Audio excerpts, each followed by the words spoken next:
अस्सलाम वालेकुम व्यूअर्स, उम्मीद है आप खैरियत से होंगे। Today we will start with the Interpol red notice. Interpol क्या है? What stands for Interpol? Interpol stands for international criminal police organisation. Interpol दुनिया की सबसे बड़ी पुलिस ऑर्गेनाइजेशन है जिसके 196 मेंबर स्टेट्स हैं। इंटरपोल ऑपरेट कैसे करता है? सारी दुनिया की पुलिस ऑर्गेनाइजेशंस जितनी भी मेंबर स्टेट्स हैं इंटरपोल के 196 मेंबर स्टेट्स, ये थ्रू इंटरपोल क्राइम को कर्ब करते हैं, कंट्रोल करते हैं। Pakistan is the member state of Interpol. Interpol red notice की कब ज़रूरत पड़ती है? इंटरपोल रेड नोटिस की तब ज़रूरत पड़ती है कि जब कोई भी मुलजिम पाकिस्तान की टेरिटरी से बाहर चला जाता है और उसके perpetual warrant of arrest court से इशू हो जाते हैं। कोई भी मुलजिम थ्रू इंटरपोल जब आप उसको अरेस्ट करना चाहते हैं तो उसके लिए एक तरीक़ाकार है। उसका तरीक़ाकार ये है कि उसके एट लीस्ट उसका जो एंड स्टेज है, जब उसके perpetual warrant of arrest court issue करती है तो उसके बाद आप उसके रेड नोटिस के लिए अप्लाई करते हैं। रेड नोटिस के लिए अप्लाई कौन करता है? रेड नोटिस के लिए अप्लाई पुलिस करती है, क्योंकि कोर्ट को पुलिस जवाबदेह होती है, इसलिए पुलिस उसके रेड नोटिस अप्लाई करती है। और रेड नोटिस अप्लाई करने के लिए कौन कौन से डॉक्यूमेंट्स की ज़रूरत होती है, चलें देखते हैं। पुलिस को डॉक्यूमेंटेशन में सबसे पहली चीज़ क्या चीज़ ऐड करनी होती है? Red notice form. Red notice form में सबसे इम्पॉर्टेंट चीज़ क्या है कि आपका red notice form completely field होना चाहिए। चलें देखते हैं रेड नोटिस फॉर्म कैसे होता है। रेड नोटिस फॉर्म में इसके सारी आइडेंटिटी पार्टिकुलर्स पहले हम एंटर करते हैं, क्योंकि प्रॉपरली फिल्ड होने चाहिए।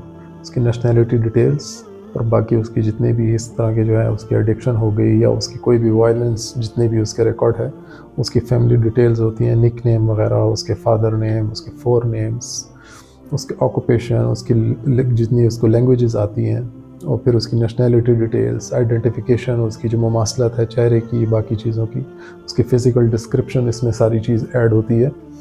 उसके साथ उसके जो है कन्विक्शन की डिटेल्स होती हैं कि उसको कौन कौन सी सज़ाएँ हो चुकी हैं और कहाँ कहाँ मतलूब है वो, और उसके वारंट नंबर्स होते हैं, उसमें उसके डेट ऑफ वारंट्स जो इशू हुए होते हैं, उसकी प्रॉपरली डेट्स वगैरह, और फिर उसके ऊपर जो चार्जेस लगे हुए होते हैं, उसकी पेनल्टीज़ के बारे में सारे डिटेल्स आपको 6 pager red notice application form में एंटर करने होते हैं, और ये कम्प्लीटली फिल्ड होना चाहिए। अगर आपका red notice application form completely field नहीं है तो आपका रेड नोटिस के ऊपर ऑब्जेक्शन लग जाता है। डिलेज जो आते हैं और उसकी सबसे बड़ी वजह ये होती है कि आपका red notice application form properly filled नहीं होता। इंटरपोल रेड नोटिस की डॉक्यूमेंटेशन में जो सबसे पहली चीज़ थी वो थी red notice application form.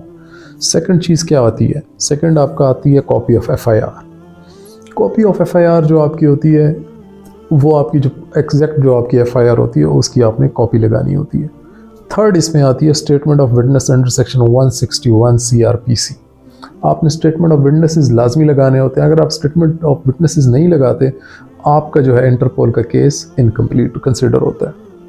Fourth आपका आ जाता है summary and history of the case, कि आपका जितना भी जो भी आपका केस होता है मुलजिम का, उसकी मुकम्मल समरी और उसका मुकम्मल जो है ना डिटेल्स ऑफ द केस मुकम्मल उसके ऊपर डिस्क्राइब होना चाहिए, आपके जो उसके इनक्लोज्ड होना चाहिए आपके रेड नोटिस एप्लीकेशन फॉर्म के साथ। फिफ्थ आपका आ जाता है उसका फर्स्ट वारंट ऑफ अरेस्ट, वो भी आपका थ्रू कोर्ट होता है और वो भी ड्यूली अटेस्टेड होना चाहिए DPOs का। सिक्स्थ आपका जो है वो proclamation under section 87 and 204 CRPC publish करना होता है आपको न्यूज़पेपर में। सेवंथ इसका आ जाता है परपेचुअल वारंट ऑफ अरेस्ट। ये नॉन अवेलेबल है अंडर सेक्शन 512 CRPC। आपका कोर्ट जो है ये इशू करता है परपेचुअल वारंट ऑफ अरेस्ट, और ये नॉन अवेलेबल होता है, आपको मुलजिम को अरेस्ट करके कोर्ट में पेश करना होता है। इसके बाद 8th पे जो आ जाती है फ़ोटोग्राफ 4x4 के आपके फ़ोटोग्राफ्स उसमें लगे होने चाहिए। 2 नॉर्मली ज़रूरत होते हैं, एक से भी काम चल जाता है, लेकिन मोस्ट ऑफ द टाइम्स लोग एक तो उस पर आपको चिस्पा करना होता है और साथ आपके बाकी इनक्लोज करने होते हैं। 9th में आ जाता है उसकी CNIC इंफॉर्मेशन। 10th पे आपका आ जाता है उसकी ट्रैवल हिस्ट्री, कि जो आपको FIA NCB इंटरपोल से आपको वो मिल जाती है। और सबसे इम्पॉर्टेंट चीज़, आपके सारे के सारे डॉक्यूमेंट्स DPO कंसर्न्ड और SP साहब कंसर्न्ड जो होते हैं आपके, उनकी तरफ से आपके सारे डॉक्यूमेंट्स अटेस्टेड होने चाहिए। आपका एक डॉक्यूमेंट भी अनअटेस्टेड होता है, आपका केस जो है रिजेक्ट हो जाता है, ऑब्जेक्शन लग जाता है, उसको आपको फिर से उसको जो है रीस्टार्ट करना होता है 0 से। फिर आपको सारी डॉक्यूमेंटेशन भेजनी होती है। आपके जो ऑब्जेक्शंस आते हैं उसकी वजह से आपके डिलेज आते हैं, उसकी वजह से आपकी सस्पेंशंस होती है। ये तो थी आपकी प्रॉपर डॉक्यूमेंटेशन। ये वो डॉक्यूमेंट्स हैं कि जो आपको इंटरपोल रेड नोटिस जब आप अप्लाई करते हैं तो आपको ये डॉक्यूमेंट्स मैंडेटरी हैं। उसके बाद आपके डीपीओ कंसर्न जो भी हैं वो इसको प्रोसेस करते हैं, वो भेजते हैं एआईजी लीगल को। एआईजी लीगल वहाँ से उसको भेजते हैं रेलेवेंट होम डिपार्टमेंट को। अगर पंजाब में है तो वो भेजते हैं होम डिपार्टमेंट पंजाब को।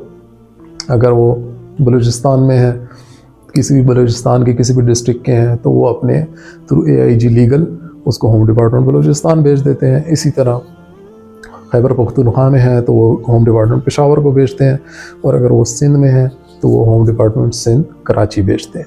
फिर होम डिपार्टमेंट क्या करता है, होम डिपार्टमेंट इसके अप्रूवल लेके जो भी उनका कंसर्न सेक्शन होता है वो भेजते हैं इसको मिनिस्ट्री ऑफ इंटीरियर को।